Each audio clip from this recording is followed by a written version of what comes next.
আল্লাহর নবী বলেন আল্লাহ হলেন সবথেকে বড় দাতা, আল্লাহর পরে বড় দাতা হলাম আমি মুহাম্মদ সাল্লাল্লাহু আলাইহি সাল্লাম। আমার পরে বড় দানশীল ব্যক্তি কে জানো? পৃথিবীর ওই আলেম, ওই জ্ঞানী লোকটা যিনি জ্ঞান অর্জন করেছেন, জ্ঞান মোতাবেক নিজে চলেছেন, সমাজের মানুষকে বলেছেন, তার জ্ঞান থেকে মানুষ উপকৃত হতে পেরেছে। ওই শ্রেণীর জ্ঞানী লোকেদেরকে কিয়ামতের মাঠে আল্লাহ এক একটা দলের আমির নেতা করে তুলবে। তাহলে এক নাম্বার জ্ঞান অর্জন করতে হবে, জ্ঞান মোতাবেক আগে নিজে চলতে হবে, তারপর লোককে বলতে হবে। শুধু বললে হবে না, লোক যেন এই শোনা থেকে উপকৃত হতে পারে। এমন ওয়াজ করা চলবে না বাবা, আজ আমি ওয়াজ করে চলে যাব, কালকে আপনারা মারামারি লেগে যাবেন, আর আপনারা যদি জাহান্নামে যান সর্বপ্রথম আমাকেই দেখতে পাবেন। আল্লাহ বলে তোর বক্তব্যের মাধ্যমেই এরা সাধারণ মানুষ মারামারি করে মরেছে, তুই আগে জাহান্নামে। কোথায় আছেন? এজন্যই বলেছিলাম বাবা, 1 ঘন্টা লেকচার দিতে গেলে 3 ঘন্টা বই পড়তে হবে। মাইকের সামনে এসে কিছু বলার নাম বক্তা নয়। চলুন এগিয়ে যাই একটু একটু করে। এবার আসছি হাক্কানি আলেম। আল্লাহ রাসূল বলেছেন কোন আলিমান, হাক্কানি আলেম হও। হাক্কানি আলেম যদি হতে না পারো, আও মুতাআল্লিমান, হাক্কানি আলেমের ছাত্র হও, তাও যদি সুযোগ না পাও, আও মুসতামিয়ান, হাক্কানি আলেমরা যেটা বলে মনোযোগ সহকারে শ্রবণ করো, আমল করো, তাও যদি সুযোগ না পাও, আও মুহিব্বান, হাক্কানি আলেমদেরকে অন্তর দিয়ে ভালোবাসো, ওয়ালা তাকুনু খামিসান ফাতুহলিকু, 5 নাম্বারটা হতে যাও না, তাহলে ক্ষতিগ্রস্ত হয়ে যাবে। এই জন্য আমি ওয়াজের শুরুতেই কথাটা বলতাম, কিন্তু তখনও বলিনি, কারণ মানুষ অ্যাটেনশন হতে একটু দেরি হয়ে গেল। চলো আপনারা দয়া করে যখন জলসা দেবেন, আমি আপনাদের দুটো হাত জোড় করে অনুরোধ করছি, আপনাদের অনুরোধ করছি, বাবা জলসা যখন দেবেন 3টে জিনিসকে ঠিক রাখবেন। 71 বছরের জলসা, আল্লাহর ওলির নামে জলসা দিচ্ছেন, আল্লাহর ওলির রুহানি আত্মাটা নিশ্চয়ই খবর পাচ্ছে, আল্লাহ তাকে জানাচ্ছেন রুহানি আত্মাকে। আমারে ভুল বুঝবেন না, 3টে জিনিসকে ঠিক রাখবেন। 1 নাম্বার হলো বক্তা, 2 নাম্বার হলো কমিটি, 3 নাম্বার হলো শ্রোতা। বক্তার কি দেখবেন? বক্তার দুটো জিনিস দেখবেন। 1 নাম্বার দেখবেন বক্তাটি সত্যিকারের আলেম কিনা, সত্যিকারের আলেম কিনা, এডুকেটেড পারসন কিনা, শিক্ষিত মানুষ কিনা। শুধু বক্তাটার ডিগ্রি থাকলে হবে না, বক্তাটার আমল আছে কিনা দেখবেন। বক্তা নিজে 5 ওয়াক্ত নামাজ পড়ে কিনা, বক্তাটি রমজান মাসে রোজা রাখে কিনা, বক্তাটি ওর বারবার ভাত দেয় কিনা, বক্তাটি ওর ভাই বোনের ফারাইজি অংশ দিয়েছে কিনা, বক্তাটি ওর প্রতিবেশীর সঙ্গে ভালো আচরণ করে কিনা, বক্তাটি ওর ছেলে মেয়ের দায়িত্ব পালন করে কিনা, বক্তাটি ওর স্ত্রীর হক আদায় করে কিনা, বক্তাটির চরিত্রটা ঠিক আছে কিনা। আমি বলিনি, আমারে ভুল বুঝবেন না বাবা, বক্তারি কোন নেশাভান করে কিনা। আল্লাহর নবী বলেছেন কুল্লু মুস্কিরিন হারাম, প্রত্যেকটা নেশাদ্রব্য জিনিস মস্তিষ্কের বিকৃতি ঘটায়, ওটা হলো হারাম। বাড়ি থেকে একটু ভাববেন, আমরা মদখোরদের ঘৃণা করি, সুদখোরদের ঘৃণা করি, জেনাখোরদের ঘৃণা করি, তাই না? আরো ঘৃণার পাত্র অনেক আছে, তাদেরকে আমরা শ্রদ্ধা করি। বলবো কি বলো? আমরা মদখোর, সুদখোর, জেনাখোরদের কি করি? ঘৃণা করি না? আরে বলুন না, ঘৃণা করি।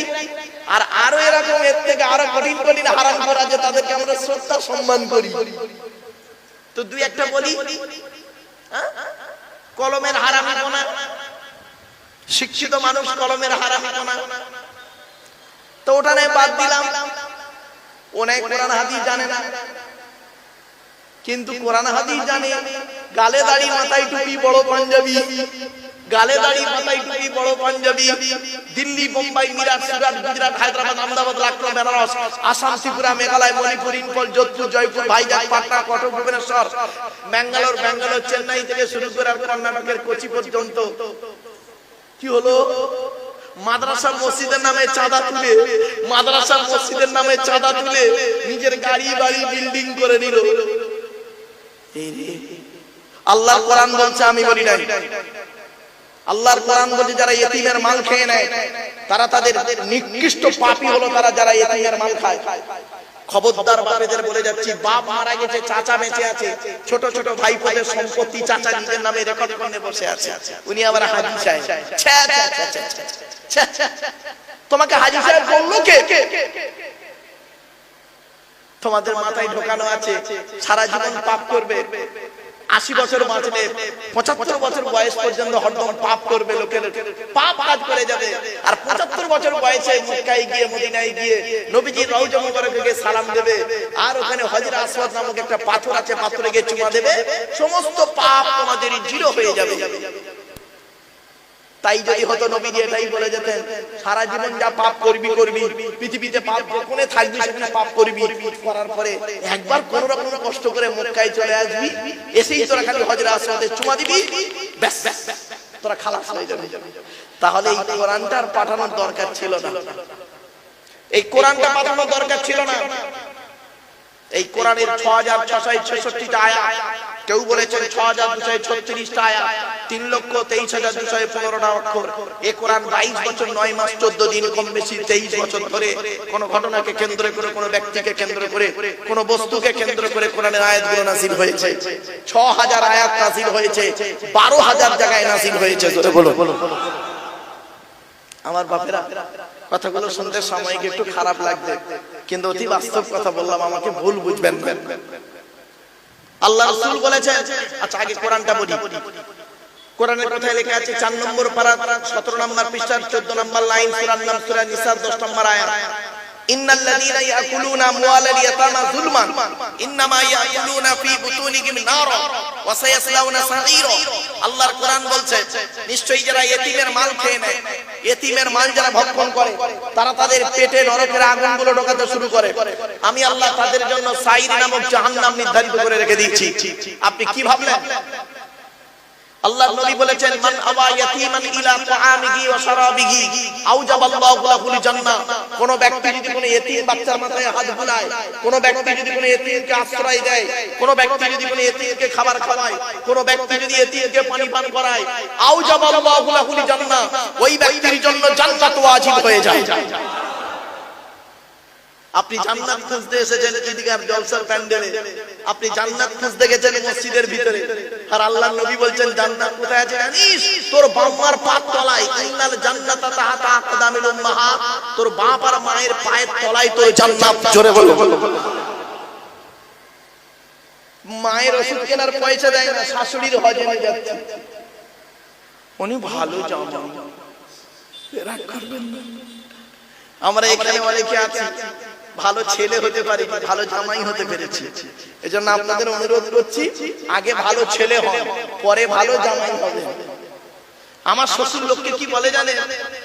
আমার শ্বশুর লোককে বলে আমার জামাই খুব ভালো, আমার শাশুড়ি লোককে বলে আমার জামাই খুব ভালো। আর আমার জন্মদাতা বাপটা কি বলে শুনবেন? ওকে জন্ম দিয়ে পাপ করেছি। পেটে ধরা মাটা কি বলে শুনবেন? পেটে ধরে ভুল করেছি। কেন? কি এমন কাজ করলেন যে মা 10 মাস 10 দিন গর্ভে ধারণ করলো, শীতকাল বর্ষাকাল গ্রীষ্মকাল কোন কালকে দেখলো না, আঁচল ঢাকা দিয়ে নিয়ে রাখলো, যে মা আমার নিজের পেশাবের উপরে ঘুমিয়ে শুয়ে আমাকে তার বুকের উপরে স্থান দিল। কি এমন কাজ করলেন? কার মাধ্যমে করলেন? সেই মা চোখের পানি ফেলে। মনে রাখবেন, ছেলে যখন মায়ের পেটের ভিতরে লাথি মারে, ছেলে যখন মায়ের পেটের ভিতরে লাথি মারে, মা তখন আনন্দে হেসে ফেলে। ছেলে যখন মায়ের পেটের ভেতরে লাথি মারে, মা তখন আনন্দে হেসে ফেলে। বুঝতে পারছেন কথাটা? না একটু খুলে বলবো? খুলে বলতে হবে? শুনুন, আমি বুঝতে পারছি। মায়ের পেটে বাচ্চা, মায়ের পেটে বাচ্চা 3 দিন বাচ্চা নড়েনি। কদিন? 3 দিন বাচ্চা নড়েনি। মা খুব চিন্তিত, বাচ্চাটা মরে গেল নাকি, খুব চিন্তিত। ডাক্তারকে ফোন করেছে, স্যার আমার বাচ্চা 3 দিন নড়ছে না পেটে। ডাক্তার বলল কেন? আল্ট্রাসোনোগ্রাফি করে যা দেখলাম সব ঠিকই আছে। তো না নড়ার তো কোনো কথাই নেই। তুমি কোনো পেটে আঘাত করেছো? না স্যার। চাপ দিয়েছো? না স্যার। এ তো কিছু। শোনো, এক কাজ করো, তুমি 1 লিটার পানি পান করো তো। তা মেয়েটা পানি পান করলো, চিন্তিত হয়ে আছে মা। বাচ্চারা মনে হয় নড়েনে মরে গেছে। তা মা খুব কাঁদছে। আসরের নামাজ পড়তে বসেছে মা। নামাজ পড়ে সেজদায় থেকে উঠে সালাম ফিরিয়ে আল্লাহর কাছে দুটো হাত তুলেছে, আল্লাহ আমার বাচ্চাটাকে মেরে দিও না। কিছুক্ষণ পরে বাচ্চাটা মায়ের পেটের ভিতরে খ্যাচ করে লাথি মেরেছে। অমনি মা তখন আনন্দে হেসে মোনাজাত শেষ করে ডাক্তারকে বলে, স্যার বাচ্চাটা নড়েছে, লাথি মেরেছে। ডাক্তার বলল কোনো অসুবিধা নেই, নো প্রবলেম। তো বাচ্চা যখন মায়ের পেটের ভিতরে লাথি মারে, মা তখন আনন্দে হেসে ফেলে। আর ওই ছেলে যখন পৃথিবীর মুখ দেখে কারোর কথা শুনে মার গায়ে লাথি মারে, মায়ের চোখ ফেটে পানি পড়ে।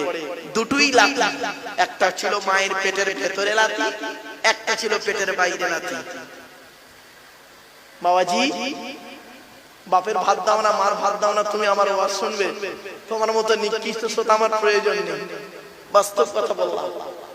তুমি বাপের গুরুত্ব দাও না, মায়ের গুরুত্ব দাও না, জন্মদাতা বাপকে দেখো না, পেটে ধরা মাকে দেখো না। ছোট্ট একটা উদাহরণ দিচ্ছি, রাগ করবেন না কেউ। আমার দিকে তাকান। আচ্ছা বাবা, মায়েরা, আমাদের মায়েরা বাচ্চাকে তার কতদূর তুলতে পারে বলে? আমার দিকে তাকান। ঠিক না বেঠিক? মা তার বাচ্চাকে এই কাঁধ পর্যন্ত, এই বুক পর্যন্ত তুলতে পারে, এইভাবে। এর বেশি আর তুলতে পারে না মা। বুঝতে পারছেন? আর বাপ তার ছেলেকে প্রথম কাঁধে তুলে বাপ বলে, বেটা আমি লেখাপড়া ভালো শিখতে পারিনি রে, আমার মেহনতের টাকায় তুই লেখাপড়া শিখে আমার কাঁধে বসে আমার চোখ যত দূর না যাচ্ছে তার থেকে বেশি দূরে যেন তোর চোখ যায়, আমি দোয়া করি। তারপরে বাপ করে কি দেখবেন, ছেলেটাকে মাথায় তুলে নেয়, মাথায় তুলে বলে, বেটা তোর ভবিষ্যৎ আমি করতে পারিনি, যতটুকু করলাম এই মাথায় রেখে দিলাম, তুই অনেক দূরে পৌঁছা। দুঃখের বিষয়, বাপ যখন বেঁচে ছিল না তখন টাকা চাইতো, মা যখন বেঁচে ছিল আপনাদের টাকা চাইতো, দিতে পারতেন না। এখন তখন কাছে টাকা ছিল না, গরিব, এখন পকেট ভর্তি টাকা। বাম্মার চাওয়ার মতো বাম্মার নেই, তারা আজ মাটির নিচে। এখানে বসে বসে ভাবো, এই ভাবার নাম হলো ওয়াজ, ভাবার নাম হলো ওয়াজ। ছোট্ট একটা উদাহরণ দিচ্ছি, বাপ বলুন তো দেখি, মা মরে গেলে মায়ের শাড়িগুলো মেয়েদের পরতে আপনারা দেখেছেন, দেখেননি? আরে ভাই বলুন না, কথা বলুন। মা মরে গেলে মায়ের শাড়িরা মেয়েরা পরে, কোনদিন দেখেছেন? বাপ মরে গেছে, বাপের লুঙ্গি পাঞ্জাবি পায়জামা ছেলেকে পরতে? বলুন বলুন বলুন। কেন? কেন জানেন? মায়ের মতো বাপের অত জামা কাপড় থাকে না। বাপ তার নাম, বাপ তার নাম যে নিজে রোদে পুড়ে পুড়ে মাথার ঘামকে পায়ে ফেলে বইয়ের মুখে হাসি ফোটায়, ছেলে মেয়ের ভবিষ্যৎ যোগায়। বাপ তার নাম যে নিজেকে শেষ করে দিয়ে ছেলে মেয়ের ভবিষ্যৎ গড়ে দেয়। বাপ তার নাম যে নিজে না সেজে ছেলে মেয়েকে সাজাতে ভালোবাসে। বাপ তার নাম নিজে না খেয়ে বা ছেলে মেয়েকে খাওয়ানোর জন্য সারাদিন কলকাতায় খাচ্ছে, মুড়ি খাচ্ছে, মুড়ি খাচ্ছে, আর 30 টাকা খাবার হোটেলে রাস্তার ধারে দাঁড়িয়ে দাঁড়িয়ে খাচ্ছে। সমস্ত রোজগারের টাকাটা এনে বইয়ের হাতে দিচ্ছে, আর বউ করছে কি রিল্যাক্স করছে, ছেলে মেয়ে করছে কি রিল্যাক্স করছে। বাপ তার নাম যাদের বাম্মা মরে গেছে এখানে বসে বসে মানুষের বাচ্চা যদি হয়ে থাকে, মানুষের চামড়া যদি গায়ে থাকে, তাহলে কাল সকাল থেকে বাম্মা যাদের মরে গেছে হক আদায় করবেন, যাদের বাম্মা বেঁচে আছে তাদেরও হক আদায় করবেন। বাম্মা জীবিত থাকলে যেমন হক আছে, বাম্মা মারা যাওয়ার পরে তেমন হক আছে। শুনুন, শুনলে চমকে যাবে। অসুবিধা হচ্ছে বাবা আপনাদের? আল্লাহর নবী একদিন বসে আছেন মসজিদে নববীতে, মসজিদে নববীতে বসে আছে, এমন সময় এলাকার সবথেকে ধনী লোকটা আসছে। এলাকার সবথেকে ধনী, নাম কি? হযরতে আমর জামুহ রাদিয়াল্লাহু তাআলা আনহু, প্রচুর টাকার মালিক। উনি আসছেন, নবীজির ডান দিকে বসে আছেন হযরতে আবু বকর সিদ্দিক রাদিয়াল্লাহু তাআলা আনহু। নবীকে বলছেন, ইয়া রাসূলুল্লাহ, এলাকার সবথেকে ধনী লোকটা আসছে আপনার কাছে, দেখুন। নবীজি বললেন, ওকে আসতে দাও। উনি এসেছেন, আসার পরে সালাম দিলেন। নবীজি বললেন, জবাব দিয়ে বললেন, বসো। বসলেন। কিছুক্ষণ পরে উনি নবীকে প্রশ্ন করছেন, ইয়া রাসূলুল্লাহ, আল্লাহ আমার অনেক অর্থ দিয়েছে, টাকা পয়সা দিয়েছে, তো আপনি যদি একটু বলে দিতেন মারা যাওয়ার আগে টাকা পয়সা কোথায় ব্যয় করলে আল্লাহ খুশি হবে, যদি একটু বলে দিতেন, আমি মরণের আগে ধন সম্পদ টাকা পয়সা গুলোকে আমি সেই রাস্তায় ব্যয় করে চলে যেতাম। উনি বলে বসে আছেন, উনি বলে বসে আছেন, সঙ্গে সঙ্গে আমার আল্লাহ জিবরাইলকে বললেন, জিবরাইল চলে যাও।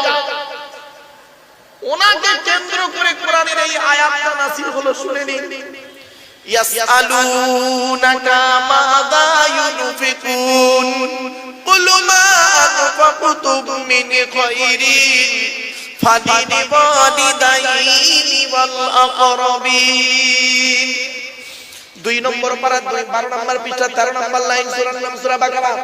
নবী তোমাকে ওরা প্রশ্ন করছে টাকা পয়সা কোথায় ব্যয় করলে আল্লাহ খুশি হবে, নবী তুমি বলে দাও টাকা পয়সা গুলো সর্বপ্রথম তোমরা তোমাদের বুড়ো বুড়ি বাম্মার পিছনে ব্যয় করবে, আল্লাহ খুশি হয়ে যাবে। গাছের প্রথম ফলটা পীর সাহেব মনি সাহেবরা না খাইয়ে জন্মদাতা বাম্মাকে খাওয়াবে।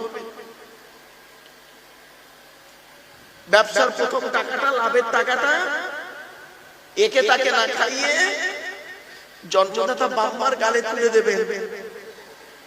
পৃথিবীর সকলের দোয়া কবুল হতে পারে না, পীর সাহেবের দোয়া কবুল হতেও পারে না পারে, কোনো গ্যারান্টি নেই। মুফতি সাহেব, মাওলানা সাহেব, ইমাম সাহেব, বক্তা সাহেবের দোয়া কবুল হতেও পারে নাও পারে, কোনো গ্যারান্টি নেই। কিন্তু 3 ব্যক্তির দোয়া আল্লাহর দরবারে কবুল হবেই হবে 100%। এক নাম্বার হলো, নবী বলেছেন, সালাসু দাওয়াতি মুস্তাজাবাতিন লা শাক্কা ফিহি। এক নাম্বার হলো দাওয়াতুল মাজলুম, অত্যাচারকৃত মানুষের দোয়া। কোন স্বামী যদি তার স্ত্রীর উপরে অন্যায়ভাবে অত্যাচার করে, কোন স্ত্রী যদি তার স্বামীর উপরে অন্যায়ভাবে অত্যাচার করে, আর ওই স্ত্রী যদি বলে আল্লাহ আমি অন্যায় করিনি, আমার স্বামী আমার উপরে নির্মমভাবে অত্যাচার করছে, আল্লাহর তরফ থেকে গজব পড়ে যাবে, বলতে আর হবে না। অনেক শাশুড়ি আছে দেখবেন, নিজের মেয়েকে খাইয়ে নিয়ে ঘরের ভেতর ঢুকে পড়লো, বৌমা পরের মেয়ে খেয়েছে কি তা খবর নিল না। অনেক ননদ আছে দেখবেন, ভাইয়ের কানে কামড়াচ্ছে যাতে ভাই ভাবিকে মারে, এই ধান্দা করে। অনেক বৌমা আছে দেখবেন ডেঞ্জার, স্বামীর ইনকাম বেশি, স্বামীটাকে নিয়ে, ছেলেটাকে মেয়েটাকে নিয়ে খালি আলাদা খাবার ধান্দা করে। একই দিয়ালের এপারে স্বামী স্ত্রী ছেলে মেয়েকে নিয়ে মুরগির গোশত দিয়ে ভাত খায়, আর শ্বশুর শাশুড়ি বুড়ো বুড়ি দিয়ালের ওপারে আলু ভর্তা ডাল খাচ্ছে। ওই বৌমার একটু বিবেকে বাঁধলো না, আজকে আমার বাম্মা যদি থাকতো আমি গোপনে এক দিয়ালা তরকারি দিয়ে আসতাম।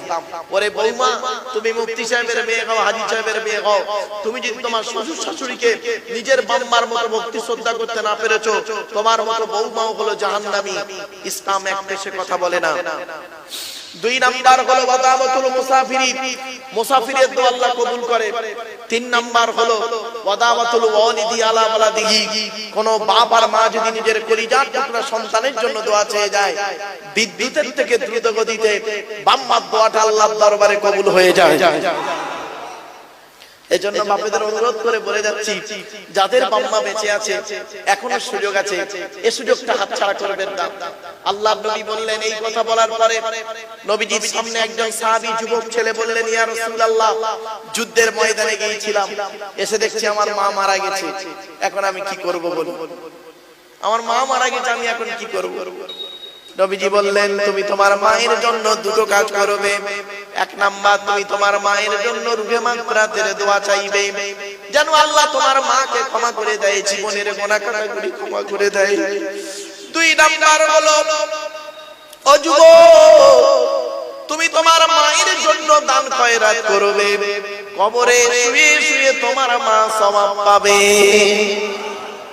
একজন ব্যক্তি দাঁড়িয়ে বললেন, ইয়া রাসূলুল্লাহ, আমার বাপ নেই, মা নেই, দুজনেই অন্ধকার নীরব নগরে চলে গেছে, আমি কি করব? আল্লাহর নবী বললেন, মান যারা কবরা আবাওয়াইহি আও বাহাদিহিমা ফি কুল্লি জুমআতিন গুফিরা লাহু ওয়া কুতিবা লাহু বারহাম। নবী বলেন, জুম্মার দিনে যদি কোনো ছেলে তার বাপ আর মায়ের কবরটা একবার জিয়ারত করে, ওই ছেলের দোয়ার ওসিলায় আম্মার কবরটাকে আল্লাহ আলোয় আলোকিত করে দেয়। মাসে যদি 4টে শুক্রবার হয়, বছরে হলো 48টা, 8 বার যান বাম্মার কবরে। তা আপনি আপনার বাম্মার কবর জিয়ারত যদি শুক্রবারে না করেন, আপনি আশা করলেন কি করে? আপনি মরে গেলে আপনার ছেলে আপনার জন্য দান খয়রাত করবে, এই আশা করতে আপনার লজ্জা লাগলো না? আপনি আপনার বাম্মার কবর জিয়ারত করেন না, আপনি আপনার বাম্মার জন্য দান খয়রাত করেন না, তা আপনি আশা করলেন কি করে যে আমি মরে গেলে আমার ছেলে আমার নামে অনেক কিছু করবে? এটা আশা করলেন কি করে? বাড়িতে গিয়ে ভাববেন। বাস্তব কথা বলে গেলাম, আল্লাহর নবীদের পরেই স্থান হলো বাপ আর মা। এই কোরআনে আল্লাহ বলেছেন, বাম্মার সেবা যত্নের কথা 16 জায়গায় আছে। বাম্মার সেবা যত্নের কথা কত 16 জায়গায় আছে। আল্লাহ বলেছেন বাম্মার সেবা যত্নের কথা। একজন পুরুষ 4 জনকে খুশি করলে জান্নাতি, একজন পুরুষ 4 জনকে খুশি করলে জান্নাতি, একজন নারী 3 জনকে খুশি করলে জান্নাতি। পুরুষ 4 জন থেকে শোনো। 1 নাম্বার, পুরুষ আপনি আপনার রব আল্লাহকে খুশি করুন, অর্থাৎ এই কোরআন মোতাবেক জীবন যাপন করুন, হালালকে গ্রহণ করুন, হারামকে বর্জন করুন, হারাম থেকে দূরে সরে থাকুন। হারাম খাবার খাওয়া থেকে নবীজি বললেন, তোমরা আমাকে দুটো জিনিসের গ্যারান্টি দাও, 2 ঠোঁটের মাঝখানে, 2 রানের বীজখানে। জিভের গ্যারান্টি দাও। হারাম খাবার খাওয়া থেকে জিভটাকে ঠিক করো, বাজে ভাষা বলা থেকে জিভটাকে ঠিক করো, পরনিন্দা পরচর্চা করা থেকে জিভটাকে ঠিক করো। আর 2 নাম্বার, নবী বললেন 2 রানের বীজখানে, লজ্জাস্থানের গ্যারান্টি দাও। 2 ঠোঁটের মাঝখানে, 2 রানের বীজখানে, এই দুটো জিনিসের গ্যারান্টি তোমরা আমাকে দাও, আমি মুহাম্মদ সাল্লাল্লাহু আলাইহি ওয়াসাল্লাম তোমাদের জান্নাতের গ্যারান্টি দিয়ে দেব। জান বাড়ি চলে যান, গিয়ে দেখেন হয় চাচার নিচে খারাপ, নয় চাচার উপর খারাপ। রাগ করবেন না, বাস্তব কথা বলবো। এই জন্য নবী বলেছিলেন, the messenger of Allah peace be upon him said, the best among those with good manner। নবী বলেন, তোমাদের মধ্যে উত্তম ব্যক্তি হলো ওই লোকটা যার ক্যারেক্টার, চরিত্র ভালো, ওই লোকটাই হলো উত্তম ব্যক্তি। একজন উকিল, ব্যারিস্টার, মাস্টার, ডাক্তার, মোল্লা, মৌলভী সাহেব, পীর সাহেব, দরবেশ সাহেব, আমির সাহেব, মুফতি সাহেব যদি চরিত্র খারাপ হয়, আর একজন টোটোওয়ালার চরিত্র যদি ভালো হয়, টোটোওয়ালাটাই হলো আল্লাহর কাছে প্রিয় ব্যক্তি। Many loss is something loss, health loss is nothing loss, but character loss is everything loss। মানুষের যদি টাকা চলে যায়, ইনকাম করলে টাকাটা আবার ফিরে আসবে। মানুষের যদি শরীর চলে যায়, ভালো মন্দ খেলে শরীরটাও ফিরে আসবে। কিন্তু বন্ধু, মানুষের যদি চরিত্র চলে যায়, চরিত্র কিন্তু আর ফিরে আসবে না। এই জন্য নবী বলেছিলেন, 2 ঠোঁটের মাঝখানে, 2 রানের বীজখানে। জ্ঞানী গুণী বুদ্ধিজীবী মানুষ বাড়ি থেকে ভাববেন। অনুরোধ করে বলে গেলাম কথাগুলো, সাময়িক শুনতে একটু খারাপ লাগবে, কিন্তু অতি বাস্তব কথাটা আপনাদের টুকটুক করে তুলে ধরলাম। এই কোরআন যার উপরে নাযিল হয়েছে তার নাম হলো মুহাম্মদ সাল্লাল্লাহু আলাইহি ওয়াসাল্লাম। তিনি আমাদের আখেরি নবী, তাই তো নাকি বাবা? সেই নবীর পরিচয়টা আপনাদের দিই। আমাদের নবীর নাম মুহাম্মদ সাল্লাল্লাহু আলাইহি ওয়াসাল্লাম। তিনি কোন বংশে জন্মগ্রহণ করেছেন বাবা বলতে পারবেন? কুরাইশ বংশে। কার নাম কুরাইশ? দয়া করে একটু শুনে যান, তবে সুবহানাল্লাহ একটু জোরে বলতে হবে, পারবেন তো? মুহাম্মাদের বাপের নাম আব্দুল্লাহ, আব্দুল্লাহর বাপের নাম আব্দুল মুত্তালিব, আব্দুল মুত্তালিবের বাপের নাম আব্দে মান্নাফ, আব্দে মান্নাফের বাপের নাম হাশিম, হাশিমের বাপের নাম কুসাই, কুসাইয়ের বাপের নাম কিলাব, কিলাবের বাপের নাম মুররা, মুরার বাপের নাম লুবাই, লুবাইয়ের বাপের নাম কাব, কাবের বাপের নাম গালিব, গালিবের বাপের নাম ফিগির, ফিগির থেকে কুরাইশ বংশ এসেছে। নবীর বাপের নাম আব্দুল্লাহ, মায়ের নাম আমিনা, দাদার নাম আব্দুল মুত্তালিব, দাদির নামটা কি? নেতিলা বিনতে খব্বাব ব্র্যাকেটে ফাতেমা, কেউ বলেছেন সামিরা।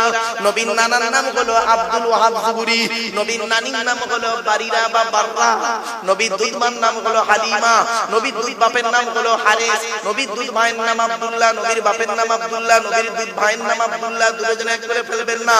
নবীর জন্ম 570 খ্রিস্টাব্দে, ইংরেজি কি মাস ছিল? 29 আগস্ট। আর নবীর আকিকা হয়েছিল 570 খ্রিস্টাব্দের 5 সেপ্টেম্বর। 570 খ্রিস্টাব্দের 5 সেপ্টেম্বর নবীর আকিকা হয়েছিল। আর নবীর বেলাদাত হলো 570 খ্রিস্টাব্দের 29 আগস্ট।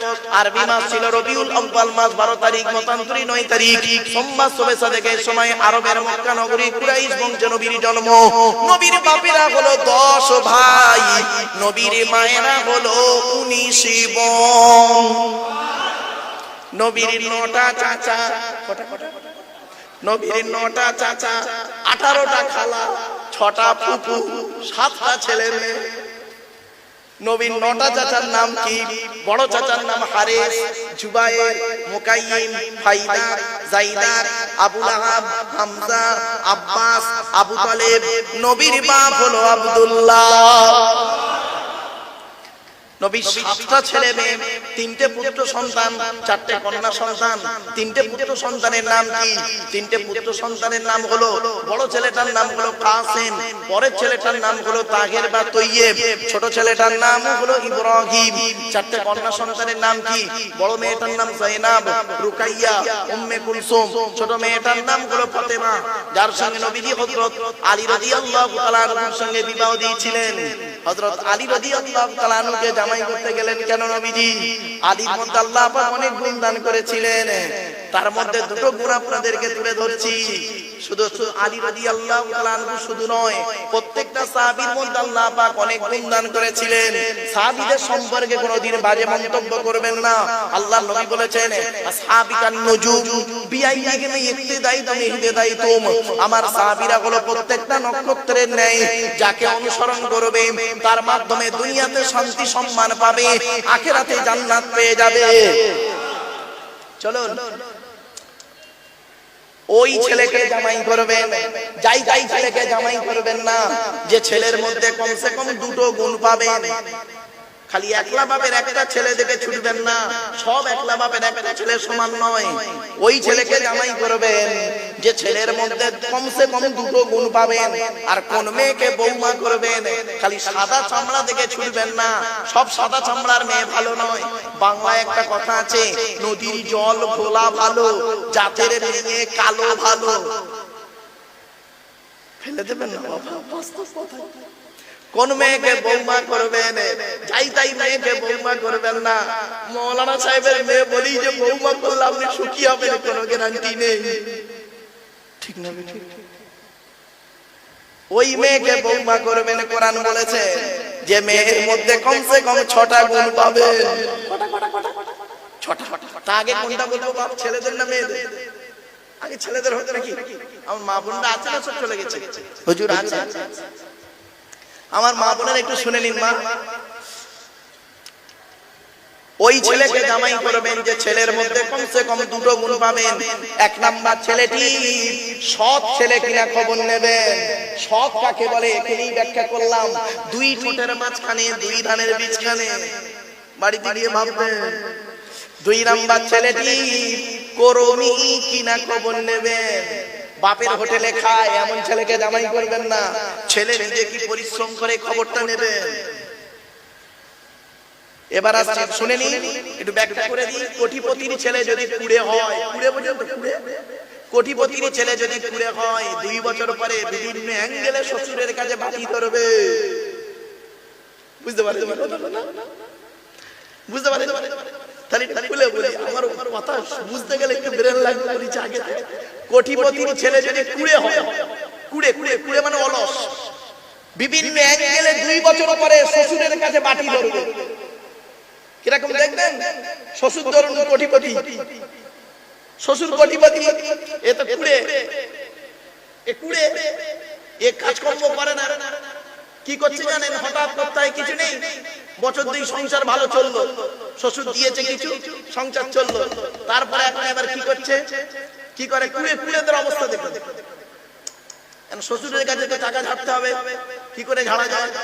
ডাইরেক্ট যদি বউকে বলি, বউ উল্টো পাল্টা বলবে, আর শ্বশুরকে ডাইরেক্ট বলা যাবে না, আব্বা জান আমাকে টাকা দেন, তাহলে ওই ছোট লোকের বাচ্চা তা কি করবে? 3 দিন বাইরে খাবে, বাড়ির ভেতরে এসে মনটা খারাপ থাকবে। বউ জিজ্ঞাসা করছে খাবে না,